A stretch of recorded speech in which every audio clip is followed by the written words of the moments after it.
Elias, o profeta de fogo.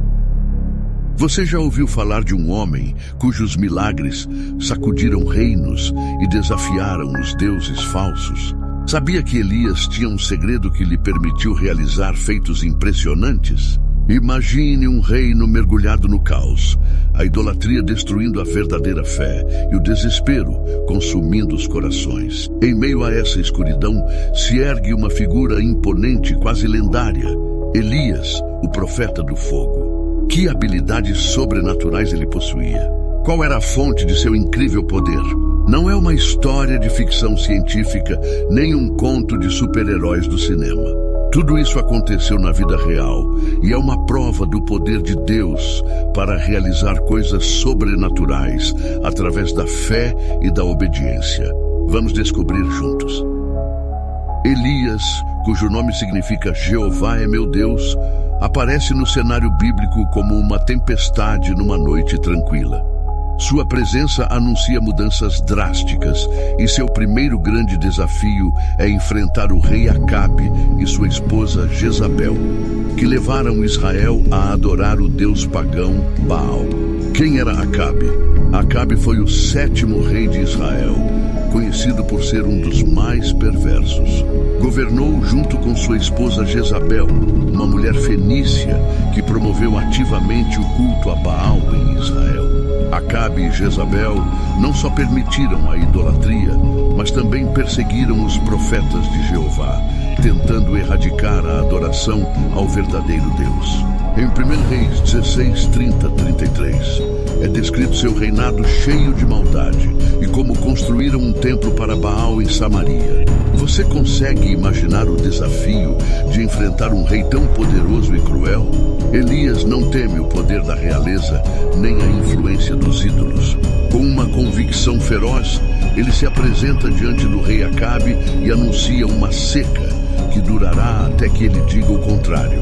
Em 1 Reis 17, 1, Elias diz: Vive Jeová, Deus de Israel, em cuja presença estou, que não haverá orvalho nem chuva nestes anos, senão segundo a minha palavra. Você pode imaginar o impacto de tal declaração em um reino dependente da agricultura? O primeiro milagre, no meio da seca e do sofrimento, Elias permanece firme em sua missão. Guiado por uma fé inabalável e uma obediência absoluta a Deus, ele se refugia junto ao ribeiro de Querite, onde é alimentado por corvos que lhe trazem pão e carne. 1 Reis 17:6 descreve este milagre, e os corvos lhe traziam pão e carne pela manhã e pão e carne pela tarde, e bebia do ribeiro. Você consegue visualizar a cena? Um homem sozinho no deserto, sustentado pela mão invisível de Deus. Quando o ribeiro seca, Elias é guiado a Sarepta, onde uma viúva e seu filho estão prestes a morrer de fome. Aqui, a fé de Elias e a obediência da viúva resultam em um milagre. O azeite e a farinha não se esgotam enquanto ele permanece com eles. A viúva de Sarepta estava resignada a morrer junto com seu filho, mas a chegada de Elias mudou tudo. A promessa de Elias em 1 Reis 17:14, porque assim diz Jeová, Deus de Israel, a farinha da panela não se acabará, e o azeite da botija não faltará, até ao dia em que Jeová der chuva sobre a terra, cumpre-se milagrosamente. Você já sentiu que sua fé pode mover montanhas, ou neste caso, criar provisão do nada? Elias revive o filho da viúva, mas a vida de Elias não se define apenas por milagres de provisão. Em um momento desgarrador, o filho da viúva adoece e morre. Em meio ao desespero da mãe, Elias toma o menino nos braços, sobe ao quarto superior e clama ao Senhor: Ó Jeová, meu Deus, rogo-te que a alma deste menino torne a entrar nele. 1 Reis 17:21. 3 vezes ele se estendeu sobre o corpo do menino e orou. Então, como um sussurro divino, a alma do menino voltou a ele e reviveu. Você consegue imaginar a alegria e a fé renovada da viúva ao ver seu filho voltar à vida? Elias e os profetas de Baal Elias e o rei Acabe se encontram em uma confrontação direta. Acabe acusa Elias de ser o perturbador de Israel, ao que Elias responde que Acabe e sua família são os verdadeiros responsáveis por terem abandonado os mandamentos de Jeová e seguido os Baal. Elias propõe um desafio: reunir todo Israel no Monte Carmelo, junto com os 450 profetas de Baal e os 400 profetas de Aserá, que comiam à mesa de Jezabel, 1 Reis 18, 16, 19. Um dos momentos mais espetaculares da vida de Elias é seu enfrentamento com os 450 profetas de Baal no Monte Carmelo. Então, Elias propõe um desafio para demonstrar quem é o verdadeiro Deus. Os profetas de Baal construirão um altar e prepararão um sacrifício sem acender fogo. Elias fará o mesmo. O Deus que responder enviando fogo para consumir o sacrifício será reconhecido como o verdadeiro Deus. Você consegue imaginar a tensão e a expectativa no ar? Elias, por outro lado, permanece sereno, sua figura imponente projetando uma calma sobrenatural. Os profetas de Baal, vestidos com roupas coloridas e elaboradas, estão gritando e dançando freneticamente ao redor de seu altar, tentando invocar seu Deus sem sucesso. A tensão aumenta à medida que passam as horas e não há resposta. Elias, vendo seu desespero, zomba deles, dizendo: gritem mais alto. Talvez ele esteja meditando, ou ocupado, ou viajando. Quem sabe ele está dormindo e precisa ser despertado. 1 Reis 18, 27. Mas seus clamores permanecem sem resposta.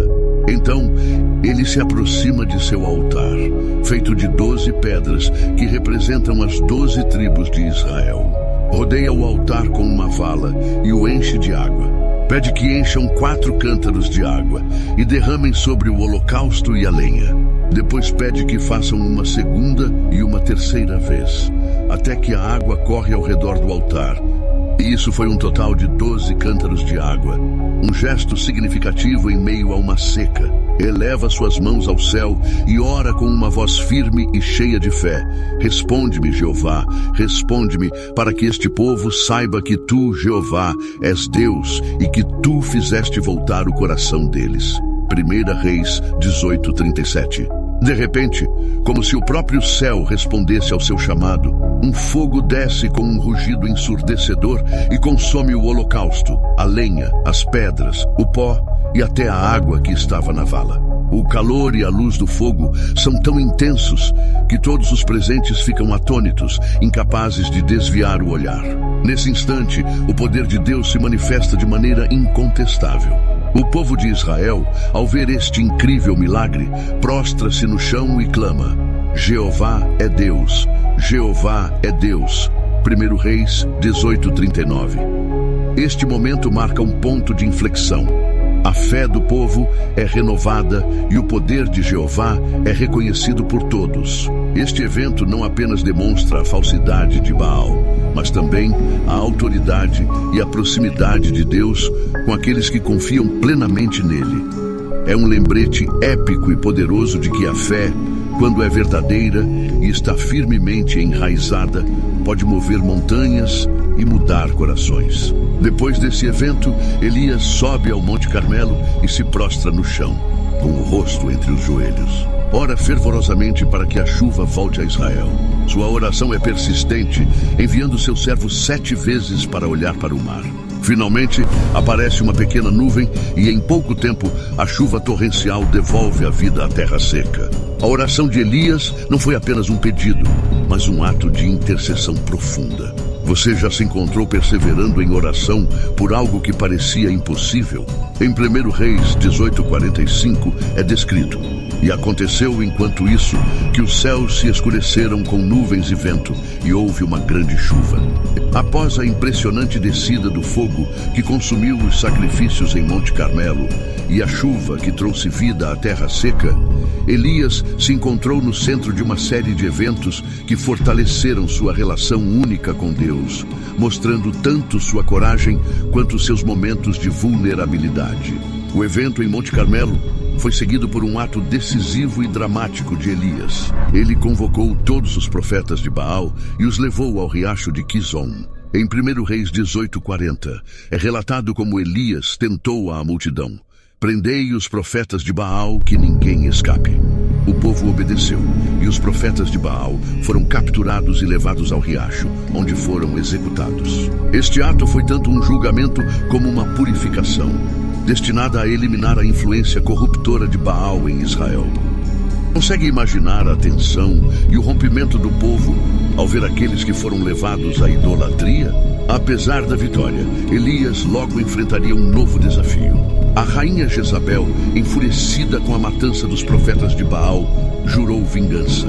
Ela enviou uma mensagem a Elias dizendo: assim me faça os deuses e ainda me decepciona, se amanhã a estas horas eu não tiver posto tua vida como a de um deles. 1 Reis 19:2. Elias, temendo por sua vida, fugiu para o deserto. Alguma vez você já sentiu medo e desespero logo após um momento de triunfo? Elias, apesar de sua bravura, era humano, e suas emoções refletem nossas próprias lutas. Ele se refugiou sobre um zimbro e pediu a Deus que lhe tirasse a vida. Basta, ó Senhor, tira a minha vida, pois eu não sou melhor que meus pais. 1 Reis 19:4. Já se sentiu tão sobrecarregado que quis desistir? Mas Deus não abandonou Elias em seu momento de desespero. Um anjo o despertou e o alimentou, dando-lhe a força necessária para uma jornada de 40 dias e 40 noites até o Monte Horebe. Lá, em uma caverna, Elias encontrou a Deus, não no vento forte, nem no terremoto, nem no fogo, mas em uma voz suave e delicada. Em 1 Reis 19:12, lemos que Deus estava no silvo apaziguador e delicado. Pode imaginar como Elias se sentiu ao perceber que Deus estava tão perto e tão presente, mesmo no silêncio? Elias continuou sendo um poderoso profeta, e seu confronto com o rei Acácias provou isso mais uma vez. Em 2 Reis 1, o rei Acasias invejou um capitão com seus 50 homens para buscar Elias. Elias estava no topo de uma colina, e quando o capitão tentou que ele descesse, Elias respondeu: se eu sou homem de Deus, desça fogo do céu e consuma você e seus 50 homens. E o fogo do céu desceu e os consumiu. Esse episódio se repetiu 2 vezes, mostrando mais uma vez o poder de Deus movido através de Elias. O que você sente ao ler esses eventos? Fica maravilhado com a maneira como Deus protegeu seu profeta? O fim da jornada terrena de Elias é tão extraordinário quanto sua vida de milagres e profecias. Elias sabia que o momento de sua partida seria próximo, e junto com seu fiel discípulo Eliseu, embarcaria em uma última viagem. Eles cruzaram o Jordão e chegaram a um lugar onde algo assombroso aconteceu. Em 2 Reis 2:11, a Bíblia descreve esse momento. E acontece que, indo eles andando e falando, eis que um carro de fogo com cavalos de fogo os separou, e Elias subiu ao céu em um redemoinho. Consegue imaginar uma cena? Um carro de fogo descendo do céu, arrebatando Elias, enquanto Eliseu observava atônito. Eliseu, agora sozinho, pegou o manto de Elias que havia caído ao ser levado ao céu, um símbolo de transferência do poder profético. Esse manto representava a continuidade da missão de Elias através de Eliseu. Elias não experimentou a morte como os demais mortais, mas foi levado ao céu por Deus em um ato espetacular. E assim o legado de Elias continuou. Os milagres que aconteceram em sua vida agora passariam a acontecer através de Eliseu, seu discípulo. Esse ato de Elias nos lembra que a verdadeira missão nunca morre, mas é passada para aqueles que têm fé e coragem de continuar. A história de Elias é um testemunho poderoso do incrível impacto que uma vida de oração pode ter. Desde o seu desafio aos profetas de Baal no Monte Carmelo até ser levado ao céu em um carro de fogo, Elias mostrou uma fé e uma devoção inabaláveis. Seu segredo não era um conhecimento oculto nem habilidades especiais, mas uma conexão profunda e constante com Deus através da oração. Elias não apenas orava nos momentos de necessidade, sua vida era uma conversa contínua com Deus. Foi essa relação íntima e sincera que lhe permitiu realizar milagres assombrosos e enfrentar desafios tremendos com coragem e determinação. Ele nos mostra que, assim como ele, podemos encontrar força, orientação e poder em uma vida de oração devota. Você já se deteve para refletir sobre sua própria vida de oração? Mantém um relacionamento constante e sincero com Deus, como Elias fazia? A oração não é apenas uma lista de pedidos, mas uma comunicação contínua com nosso Criador. Quais passos você poderia dar para aprofundar sua relação de oração? Convido você a compartilhar seus pensamentos e experiências sobre a oração nos comentários. Como a oração impactou sua vida? Que mudanças você viu ao manter uma conexão mais próxima com Deus? E se esta história te inspirou e você deseja continuar descobrindo mais relatos que fortaleçam sua fé, não se esqueça de se inscrever no canal, dar um like e ativar o sino para receber todas as notificações. Espero ler seus comentários e que juntos possamos continuar crescendo em nossa fé e relação com Deus.